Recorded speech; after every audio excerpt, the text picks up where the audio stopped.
ಆತ್ಮೀಯ H16 news ಅರ್ಥಾತ್ ಸೀತಾರಾಮ್ಗೆ ಸ್ವಾಗತ. ನಾನು ನಿಮ್ಮವ M.I. ಮಲ್ಲಪ್ಪ ಜೋತವ್ರು. ಆತ್ಮೀಯರೇ, ಮತ್ತೆ ಮುನ್ನೆಲೆಗೆ ಕ್ರಾಂತಿ ಶಬ್ದಕ್ಕೆ ಏನರ್ಥವೋ ಗೊತ್ತಿಲ್ಲ ನನಗೆ.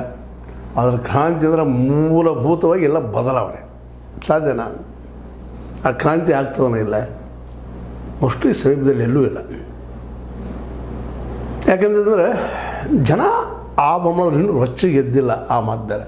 ಆದರೆ ಇಲ್ಲಿ ನಮ್ಮ ಕರ್ನಾಟಕದಲ್ಲಿ ಮಾತ್ರ ಕ್ರಾಂತಿ ಆಗ್ತದೆ ನವಂಬರ್ದಲ್ಲಿ ನಮ್ಮ ಮೀಡಿಯಾ ಹೇಳ್ತಾ ಇದ್ದಾರೆ, ಜೊತೆಗೆ ಕೆಲವು ರಾಜಕಾರಣಿಗಳು ಹೇಳ್ತಾ ಇದ್ದಾರೆ.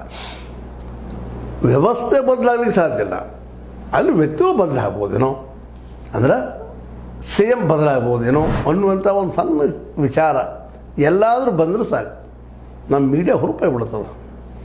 ಯಾಕಂದ್ರೆ ಗೋಧಿ ಮೀಡಿಯಾ ಆದಷ್ಟು ಈ ಸರ್ಕಾರವನ್ನು ಕೆಡವಬೇಕು, BJP ತರಬೇಕು ಅನ್ನುವ ನೆಲೆಗಟ್ಟಿನಲ್ಲಿ ಅವ್ರು ಜೋರು ಇಟ್ಕೊಂಡಿದ್ದಾರೆ. ಇರಲಿ, ಏನು ತಪ್ಪಲ್ಲ.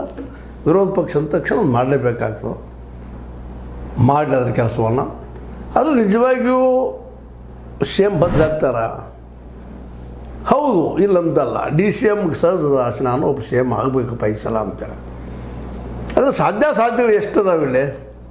ಕೆಲವ್ರು ಹೇಳ್ತಾರೆ ಇಲ್ಲ 30 ಜನ ಆದ್ರೆ 25